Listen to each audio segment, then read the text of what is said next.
Hello everyone, আমি পূজা। চলে আসলাম আরও রোজকারের যে সমস্ত কাজ বাজ থাকে সেই সব নিয়ে। তো সকাল সকাল উঠে পড়েছি। উঠে আগে বিছানাটাকে পরিষ্কার করে নিয়ে তারপরে আমার ঘরে যে সমস্ত গাছগুলো রয়েছে তো সেই গাছগুলোতে জল দিয়ে দিলাম। আর এই গাছটা কি গাছ তোমরা কিন্তু অবশ্যই কমেন্টে জানিও। আর দেখো বাইরের ওয়েদারটা কি সুন্দর। আসলে গাছটা আমি বল্লা মেলা থেকে নিয়ে এসেছিলাম। গাছটাকে দেখে অনেকটা আর্টিফিশিয়াল মনে হয়, কিন্তু এটা কিন্তু ন্যাচারাল একদম। তো যাই হোক, তারপরে কিন্তু আমি স্নান-ধানটা কমপ্লিট করে নিয়েছিলাম। আমার শীতকালে একটা অভ্যেস, শীতকালে কি সারা বছরই আমি মানে কিছু মাস ধরে শুরু করেছি যে সকাল সকাল উঠে আগে সকালবেলায় মানে স্নানটা সেরে নেওয়ার। জানি না কতটা মানে বেশি শীতে হয়তো সেটা অভ্যেসটা করতে পারবো না। তারপরে এখানে তো স্নান করে একদম সর্বপ্রথম ঠাকুর ঘরে চলে আসলাম পুজো দেওয়ার জন্য। আর এখানে কিন্তু মা বাজার থেকে ওই ধূপকাঠি ছিল না, ধূপকাঠি আর হলো আপেল নিয়ে এসেছিলো। আর কলাগুলো ছিল আগের দিনেরই, মানে 2-4 দিন আগের, তার জন্য অনেকটা নষ্ট হয়ে গেছে। তো ওগুলো দিয়ে আজকে পুজো দিয়ে নিব, যেগুলো ভালো আছে। তারপরে দেখো এক সাজি ফুল, আমাদের অনেক কষ্টের ফল। মানে এত পরিশ্রম করেছি গাছগুলোর পেছনে সামান্য একটু ফুলের জন্য, প্রচুর পরিমাণে পরিশ্রম করেছি। আগে যখন আমাদের বাড়িতে মোটর ছিল না তখন অনেক মানে কষ্ট করে জল কল থেকে পাম্প করে করে গাছগুলোতে দিয়েছি। তো যাই হোক, রোজকার মতো ঠাকুর ঘরে চলে আসার পরে যেটা দেখি সর্বপ্রথম, এত ইঁদুরের অত্যাচার আমাদের বাড়িতে যে সর্বপ্রথম ওরা যে ঠাকুরের যে মালাগুলো সেগুলোই দেখতে পারে। তো যাই হোক, ঠাকুর ঘরটা পরিষ্কার করে এরপর তুলসী মণ্ডপটা পরিষ্কার করে চলে আসলাম আমাদের কালীমার ঘরে। এরপর ঠাকুরটাকে জাগিয়ে সমস্ত কিছু মুছে টুছে কমপ্লিট করে নিলাম। আসলে এখন মানে এমন একটা অভ্যাস হয়ে গেছে না, সকালবেলা স্নান করে সর্বপ্রথম পূজার ঘরেই যাই। শরীর ভালো থাকলে তো সর্বপ্রথম পূজাই করি, তারপরে খাওয়া দাওয়া। তো দেখো এই আমাদের শুরু হয়েছে গাঁদা ফুল ফোটা। বেশিরভাগ ফটকা হয়েছে, চাপাটা কমই হয়েছে। তারপর চলে আসলাম ঠাকুরের বাসনগুলো পরিষ্কার করার জন্য। আর জানো তো, কালকে রাত্রেবেলা মানে সন্ধ্যাবেলা একটা দারুণ ঘটনা ঘটেছে। দারুণ না, ভয়ঙ্কর একটা ঘটনা, কি বলবো।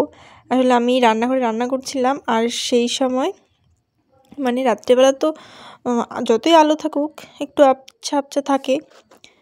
তো আমাদের যে সিঁড়ির নিচটা আছে সেখানে একটা বিশাল বড় সাপ। মানে আমি যে তখন ক্যামেরাটা মানে আমার ঘরে যেহেতু ফোনটা ছিল, ফোনটা নিয়ে এসে যে ভিডিও করবো সেটা আর হয়নি। মানে পুরো আমার হাত পা কাঁপছিল, জানি না কেন, মানে আচমকাই দেখেছি তো এরকম হয়তো লাগলো। নিজের মতো রান্না করছিলাম, তারপর পট করে বেরিয়ে মানে আমি একদম চমকে গেছি। তো যাই হোক, পুজোর বাসন টাসন মেজে তারপর তো চলে যাবো একদম সর্বপ্রথম ঠাকুর ঘরে। এরপর চলে আসলাম তুলসী মণ্ডপটাকে নিয়ে আসার জন্য। আসলে আমি একটা টবে লাগিয়েছি, কারণ আরতি করতে হয় তো সেটা তো আর তুলসী তলায় গিয়ে করা সম্ভব না। আর যে তুলসীর মঞ্জুরি নাকি ভগবানের চরণে দেওয়া অনেক শুভ, আমি এটা শুনেছি, আদৌ জানি না সঠিক কি, তোমরা কমেন্টে জানিও।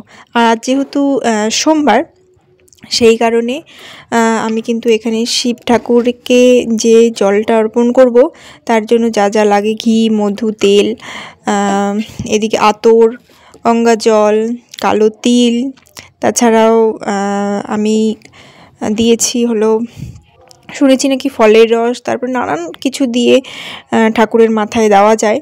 তো এখানে আমি গুঁড়ো চন্দনটাও দিয়েছি, গুঁড়ো চন্দন যেহেতু বাড়িতে ছিলই, এই সমস্ত কিছু দিয়ে। আর এখন তো শীতের দিন, ঘিটা তো জমার কথাই, তো সেই সব দিয়ে একটা নীলকণ্ঠ ফুল দিয়ে ঠাকুরের মাথায় সেটা দিয়ে দিলাম।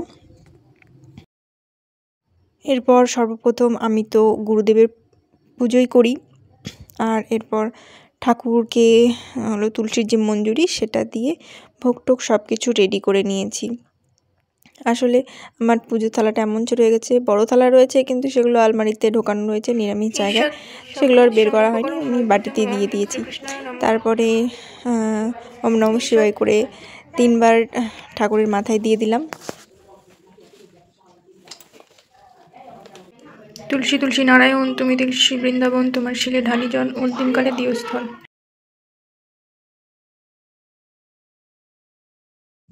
এরপর কৃষ্ণের অষ্টতর শতনামটাও পড়ে নিয়েছি। আমি তো গীতাও পড়ি। পূজা করতে করতে কে চলে এসেছে? হাসো মিঠাই, হাসো একটু, হাসো।